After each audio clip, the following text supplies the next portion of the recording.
Bonjour à tous, bienvenue pour ce 12e jour des 21 jours pour s'aimer. Aujourd'hui, on va parler de la blessure de trahison qui amène un comportement contrôlant. Et donc, pourquoi un comportement contrôlant? Bien entendu, pour éviter d'être trahi à nouveau. Encore une fois, comme pour toutes les autres blessures, on les porte toutes en nous à un dosage différent. Ici, c'est simplement, dans le cadre des 21 jours, un éclairage, je vous partage la vision que j'en ai, afin de s'observer soi-même et pouvoir ainsi pouvoir modifier peut-être une attitude en nous qui pourrait nous bloquer vis-à-vis de l'amour qu'on se porte. Donc déjà, vis-à-vis du côté contrôlant, quand je parle de contrôlant ici, il y a un côté rigide, donc il y a à savoir que quand on a cette blessure-ci, on a une tendance à tout prévoir, et par conséquent à ne pas apprécier du tout les imprévus de la vie. Parce que on n'a plus le contrôle et donc ça fait peur, tout simplement. Également, j'ai envie d'amener une image ici, pour moi le contrôlant c'est un peu le chevalier avec son armure, et donc quand on le voit, on a confiance, on dit que c'est quelqu'un de responsable, qui a les épaules larges, etc. Alors qu'au fond quand même, ça reste une personne humaine et sensible. Et en fait, en effet, le contrôlant est quelqu'un de très sensible, mais comme il a peur d'être trahi, il adopte une attitude de contrôlant, même parfois une attitude qui peut être assez dure et sévère envers les autres, parce qu'il a une forte exigence envers lui et une forte exigence envers les autres avec qui il peut avoir du mal à faire confiance. Donc par exemple, déléguer des tâches, ça va être très difficile pour lui, parce qu'il va toujours être en train de surveiller l'autre pour voir qu'est-ce qu'il fait ou qu'est-ce qu'il ne fait pas. Et donc le contrôlant ici va avoir également du mal à se confier à l'autre, parce que donc d'une part il a du mal à avoir confiance en l'autre, mais aussi parce que se confier ça veut dire ne pas être parfait entre guillemets, c'est pas tant la perfection ici, mais c'est avouer en fait qu'il ne peut pas, qu'il ne gère pas les choses aussi bien qu'il pourrait le laisser voir. Et donc c'est faire part de sa vulnérabilité, de sa sensibilité à quelqu'un d'autre, et ça pourrait être dans son esprit le fait de s'être montré faible, alors qu'en fait c'est humain, tout simplement, envers l'autre, et bien l'autre a une arme contre lui.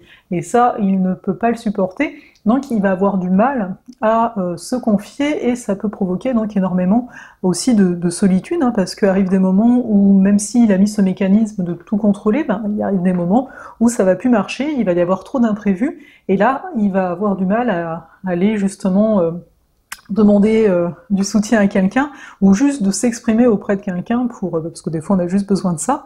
Et ce que je veux dire par là, c'est qu'il y a quand même une souffrance, parce qu'on pourrait se dire, oh c'est quelqu'un qui contrôle, etc. En plus il y a une certaine sévérité, on pourrait sentir le côté rigoureux comme quelque chose de sévère, mais en fait il y a une souffrance. Comme pour toutes les autres blessures, on a une souffrance initiale, qui est plus ou moins différente, mais j'ai envie de dire qu'à l'origine c'est la même, c'est-à-dire qu'on recherche l'amour, on est dans les 21 jours pour s'aimer, on recherche l'amour qu'on peut se porter à nous. Cet amour n'a pas été reçu comme on l'aurait souhaité, ce qui a provoqué ici les blessures, et donc même si ça a une forme différente, on a tous une souffrance en fait. Après on l'appelle différemment, comme là on dit que c'est la trahison, soit. Également, le contrôlant donc n'aime pas l'autorité. Oui, parce que si l'autre a une autorité sur lui, quelque part, il peut le contrôler, il peut le manipuler, et c'est quelque chose qui va lui faire très peur. Dans le même ordre d'idées, il ne va pas aimer les confrontations.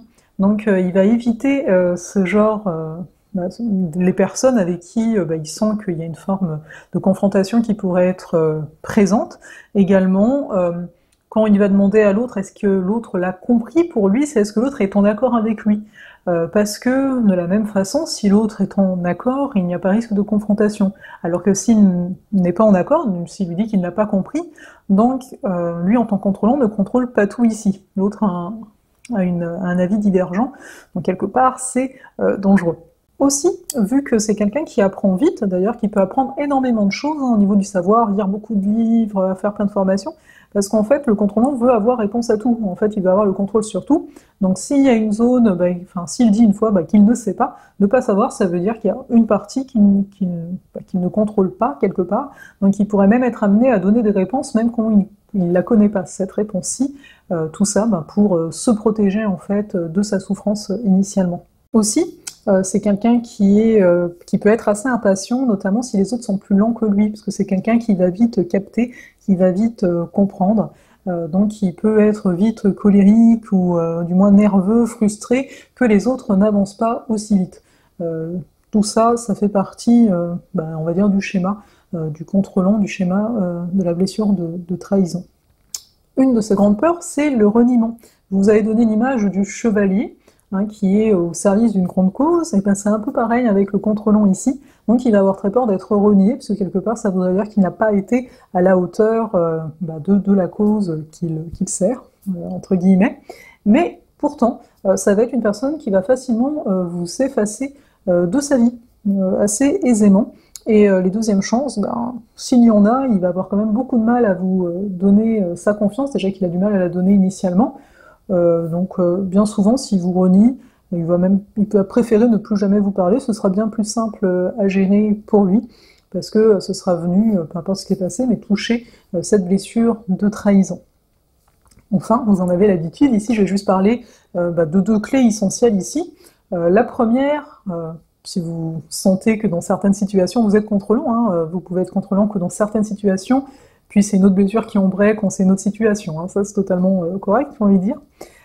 Donc, c'est bien entendu le lâcher-prise, la souplesse, parce que je vous parlais qu'il y avait une certaine rigueur, une certaine rigidité même, donc c'est d'amener la souplesse dans sa vie, c'est d'amener le lâcher-prise dès que vous sentez que vous butez sur quelque chose, si vous l'observez déjà que vous butez, au début on est dans l'observation, puis le fait d'observer, le fait d'avoir conscience, ça permet de modifier le tir, ça permet de se dire « ok, j'en ai marre de rentrer dans ce mur-là, si je m'écartais un peu », vous voyez.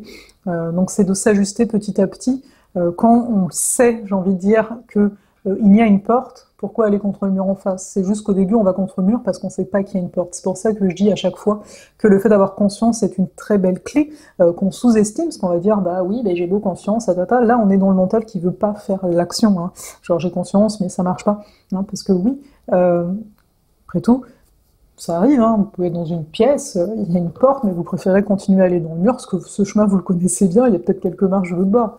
Bien entendu, c'est une image. Également, plus de lâcher prise, c'est d'apprendre à accueillir quand vos plans sont remis en question, quand il y a un imprévu.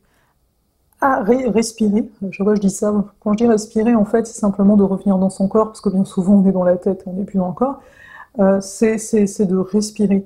Ça va peut-être pas changer dans les premiers temps ce qui s'est passé, mais au moins ce sera un comportement différent de ce que vous avez l'habitude. Donc petit à petit, en fait, j'ai envie de dire, on apprend à vivre avec soi, c'est ça aussi, ces 21 jours ici pour s'aimer, on apprend à s'observer de plus en plus, de façon condensée ici avec ces 21 jours, et j'espère tout le reste de l'année, vous avez déjà remarqué des choses quand même. Donc ici, c'est simplement d'accueillir les imprévus, parce qu'ils font complètement partie de la vie, et c'est sûr qu'avec ce comportement de contrôlant, très vite, on peut peut-être péter un plomb, j'ai envie de dire, parce que il y a beaucoup d'imprévus quand même dans la vie, surtout dernièrement, avec toutes ces énergies de fin d'année. Mais ça, je vous en parlerai peut-être dans une autre vidéo. Je vais vous laisser, je vais vous souhaiter une très belle journée, et je vous dis à demain pour un nouveau partage, pour les 21 jours. Salut!